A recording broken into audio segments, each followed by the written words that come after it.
my name is Anushana Perempuan K. Sugumaran. I'm from MLC Ipoh branch. This is my individual project for subject MPU1053U3 and the subject name is Constitution and the Malaysian Society. For this video, I will talk about the role of the Yang di-Pertuan Agong, who is the King of Malaysia. Many people know him as a symbol of our country, but actually the Agong has many important duties in our government. He plays in choosing the Prime Minister, opening Parliament, signing new lawyers, and also play a role in religion and culture.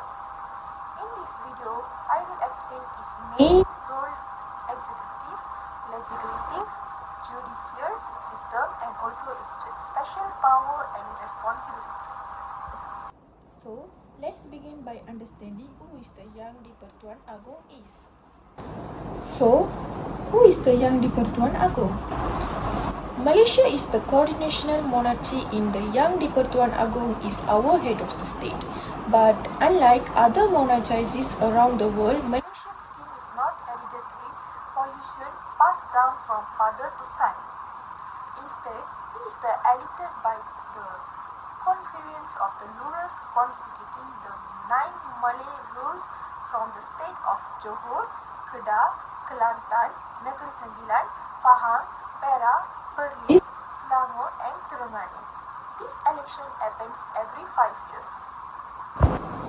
After that, this unique rotational monarchy was sustainable with the Federal Confederation in 1957 during the formation of the Federation of Malaya, and the later adopted when Malaysia was formed in 1963. And the YDPA acts as a symbol of the national unity, protector of the Islam, defender of the constitution, and the guardian of the people. While the most of its functions are ceremonial, it holds the important powers during times of political crisis, emergency, or when there is a no majority parliament. So after that, for executive role, under the Article 43 of the Federal Constitution, the YDPA plays an important role in the executive branch of the government. Its duties include appointing the Prime Minister, especially when no one political party has the clean majority. In such a case, it must choose the person who he believes competent and majority supports in the Dewan Rakyat. For example, during the 2020 political crisis, Tun Dr. Mahathir Mohamad resigned and no one had a clear majority. The Agong interviewed each MP personally and eventually appointed Tan Sri Muhyiddin Yassin as Prime Minister. After that, YDPA also appoints Cabinet Minister and Deputy Minister, but this is done based on advice of Prime Minister. He serves as the Super Prime Commander of the Malaysian Armed Forces, as Article 41 symbolizing his role in national defense and the security. He also officiates the national level criminals, sign of official appointments, and represent Malaysia in the state events both demonstratively and internationally. Although the most executive powers are exercised by the cabinet and the prime minister, and the Agong plays a critical stabilizing and the formal role in our governance. So, for the legislative branch, the YDPA holds formal and the criminal duties as well. They are important for ensuring the legal system function properly. Its roles include summoning, proroguing, or dissolving the parliament under Article 55, and this is usually done the advice of the Prime Minister, especially when calling our general election. So for the second one, opening the parliamentary session.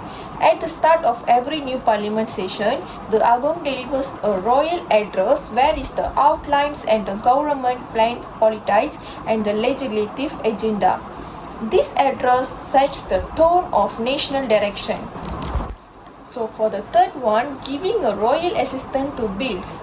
No bill passed by Parliament becomes law until the YDPA sign it. According to the Article 66 4A, if he does not give assistance within 30 days, the bill will automatically become law. For the fourth one, declaring of the state of emergency. Under the Article 150, the AGO can proclaim an emergency in the public security economy's life, our public under the treatment. For the example, during the COVID-19 Parliament in January 2021, its majorities declared an emergency to allow the government to manage the health criticals. So, this responsibility show how the YDPA maintains their balance between the executive and legislative power. So, for the third one, judicial role pardon powers.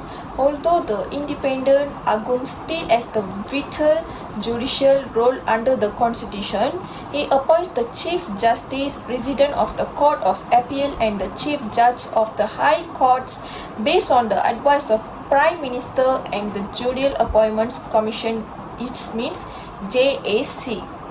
For the under Article 42, YDPA can grant loyal pardons for the federal officials.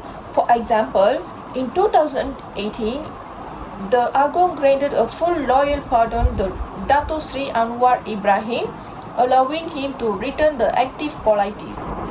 This pardon had a major impact of the country's politics future. These powers reflect the king's role in executive justice, fairness, and national harmonies.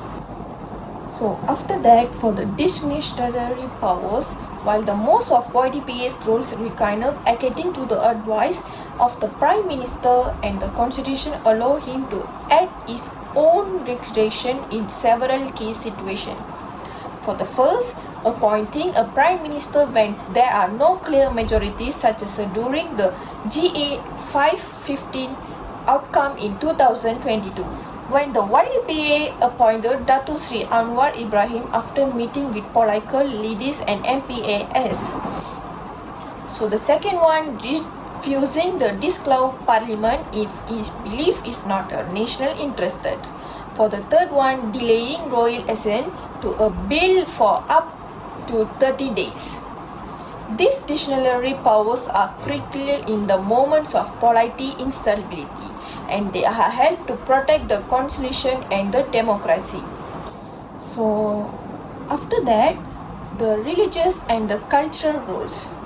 For this, YDPA is the also head of Islam and Federal Territories Sabah, Sarawak, Penang, and Melaka. He appoints Islamic religious judge, the Federal Mufti, other religious authorities. So, in this, he also leads the National Council of Islamic Religious Affairs (MKI), and in the multicultural country like Malaysia, this role is essential for promoting unity, peace among different races and religions.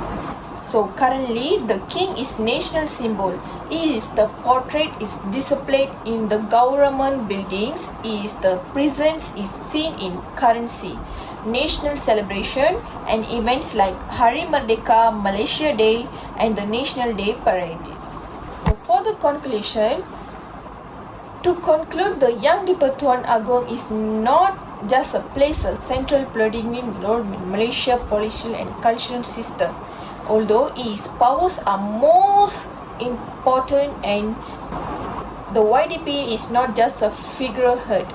He protects our democracy and just balance between branches and government, and acts a neutral wise leader, especially during the political and national crisis.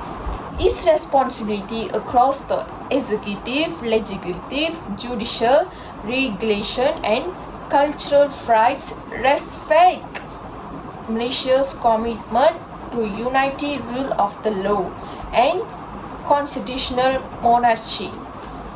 So thank you for watching and listening to my presentation. I hope this has help you understand the vital role of the Yang di-Pertuan Agong plays in shaping our nation.